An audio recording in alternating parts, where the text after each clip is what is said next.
someone on YouTube who goes by blythekitten or blythekitten maybe. Blythekitten. She says, I really enjoy your videos and seeing the special treatments. Thank you. I'm in love with the electric diamonds. I was wondering what you do to keep the edges of your diamond paintings neat and tidy. Okay, so there are several things that I consciously do to keep it neat and tidy. Number one, I don't have a problem with it because of my location geographically. Since it is very hot in the Philippines, we usually wear not a lot of clothing as opposed to somebody who lives in the northern hemisphere, for example. You know, even if it's December in the Philippines, it's very rare that you'll have us wearing jackets or sweaters and whatnot, which means I'm usually diamond painting without sleeves. I'm not wearing long sleeves. Usually I'll be like in a tank top or in a dress like this. So that helps prevent little fibers from my coat or my jacket or my sweater, and it prevents it from sticking to the edges of your diamond painting, which normally has that sticky part on the edge. So number one, it's the clothes you wear. So if you're gonna be diamond painting, I suggest pull up your sleeves or roll up your sleeves to make sure that you're not going to be resting the material onto those sticky edges on the side of your canvas. But let's say, for example, you do live in a really cold area and you really must wear your sweaters and whatnot. A solution that you can do, but you just have to be careful with it, is to dab a little bit of powder. You can use your fingers so you can have more control over it, is to dab it onto the sides of your canvas, just where the canvas ends and the sticky part begins with a coated area. So just lightly dab it with your finger, with your forefinger, with some baby powder. That way it removes the adhesive part on those areas. And once you do that, it doesn't matter what you place on top of your canvas that's exposed to that sticky area, it's not going to stick to it because you've already kind of removed the stickiness with some powder. So that's another suggestion. Another, which a lot of people are already doing, I believe, is to cover their diamond painting corners, like right here, so all four sides, with some tape. And I found in the past that I would always end up buying the wrong kind of tape. Like I'd buy some washi tape and it would stick for a little bit, but then after like a day or two it'll start kind of like flipping over, and I don't know if it's because of the heat in the Philippines, but basically the adhesive of those washi tape don't seem to last long, and so then it kind of just looks really unkept and it just doesn't look tidy. And so I stopped doing that altogether until I experimented with other kinds of tape, and this is a particular one that I really like because it really is very sticky. Like you can't like easily peel it unless you actually do peel it. And if you do peel it, if I go and peel this right now, you're gonna see how it's almost like electric tape or like duct tape. You see that? It's like very sticky.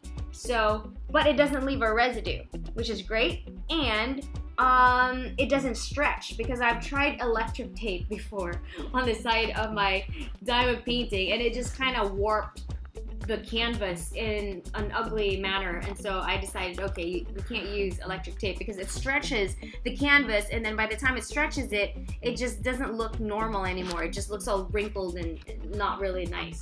So yeah, this tape I found is very handy and sturdy and durable and really stays stuck on your canvas. So much so that it can actually be hung with this kind of sort of like an outline, like a lining, before you have your frame. Or some people actually completely cover the white part of their canvas with some sort of sticky tape like this one. So coincidentally, we actually have this at the shop, so to go ahead and check it out, just check decorative tape and you'll see the different designs that we have, all that have this kind of tackiness and this kind of stickiness to it. So yeah, that is tip number 3 on how to keep the sides of your canvas neat and tidy. Another is, obviously, if you have cats, if you've got dogs, you've got furry animals as pets, and they love to use your diamond painting canvases as a lounge chair. Obviously, you're gonna get a lot of hairs on the sides of the canvas as well, right? So we go back to tip number 2, which is to put some powder on the sides to make sure that it won't even catch anything, because there is no adhesiveness left because of the powder. Another thing is then you can diamond paint when your pets are not around, or you can make sure that they don't have the opportunity to climb onto the table and just lay around and use your diamond painting canvas as a waxing salon. So yeah, those are just some of the ones. We don't have pets right now, so I don't have a problem with that. But yeah, I think that's pretty much how to keep the sides of your canvas neat and tidy. And you know what? If you can't keep it neat and tidy, it does get covered in lint, or you know, some type of wool or fur and dirt and all that stuff. I don't think you should worry about it so much, because it's the side of the canvas anyway, and most likely you're gonna be cutting it and you're gonna be hiding it behind some matting if you frame it, so you shouldn't have to worry about so much. Let's remember, guys, when we're diamond painting, let's not focus so much on the process that we forget that the actual reward is the result. So just enjoy the process.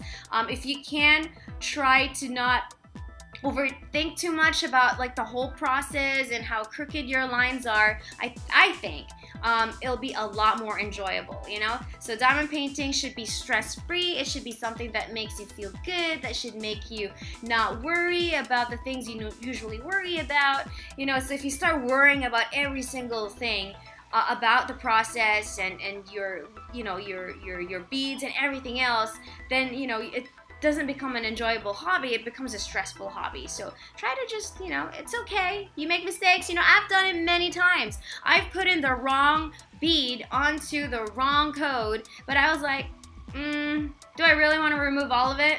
I think it's gonna be okay.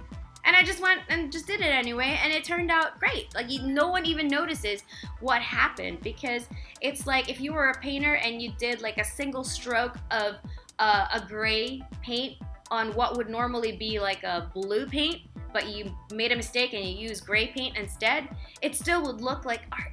It still looks like it was meant to be. So yeah, just enjoy the process, and the reward is the result of accomplishment, of your finished product, of you framing it, and then people, you know, seeing people's reaction to your finished diamond painting.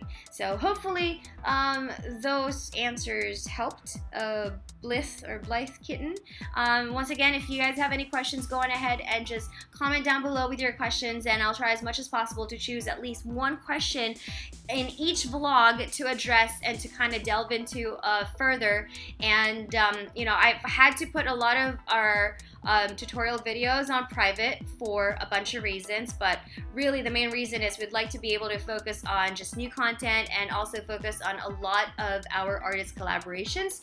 So yeah, if you have any questions from videos that may no longer be available right now that I did in the past, just ask away and I'll go on ahead and tackle that in the next vlog. Alright, till next time, bye guys!